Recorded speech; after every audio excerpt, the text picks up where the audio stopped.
Hello friends, সিকদার্স একাডেমিতে আপনাদের সবাইকে ওয়েলকাম।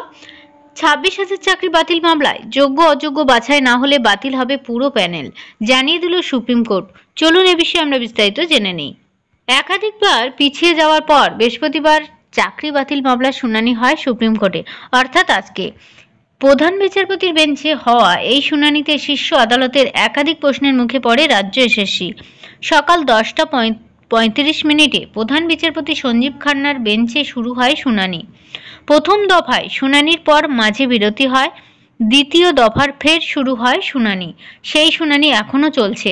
কলকাতা হাইকোর্টের রায় বহাল রেখেই 2016 সালের পুরো নিয়োগ প্রক্রিয়ায় বাতিল হবে কিনা তা নিয়ে যোগ্য অযোগ্য চাকরি প্রাপকদের আলাদা করার নির্দেশ দেবে শীর্ষ আদালত, তা জানতে উদ্গ্রীব সকলেই।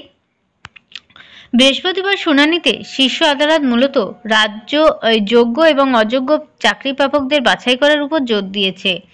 সম্ভাব্য যে কোন বিষয়ে তা করা যায় সেই ইঙ্গিত দিয়েই রেখেছে। তবে যোগ্য অযোগ্য বাছাই করা না গেলে কিন্তু পুরো প্যানেল বাতিল করতে হবে বলে এমনটাই জানিয়ে দিয়েছেন প্রধান বিচারপতির বেঞ্চ।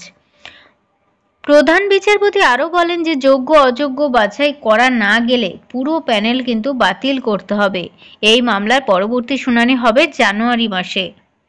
শুনানি শুরুতেই প্রধান বিচারপতি সঞ্জীব খান্না বলেন যে নম্বরে কারচুপি হয়েছে, লিখিত পরীক্ষার নম্বর বৃদ্ধি করা হয়েছে।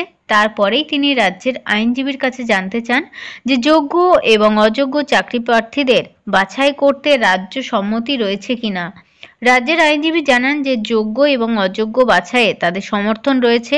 নিজেদের সিদ্ধান্তের ব্যাখ্যা দিয়ে আরও সংযোজন তদন্তকারী সংস্থা সিবিআই এ বিষয়ে আলাদা আলাদা তথ্য দিয়েছে।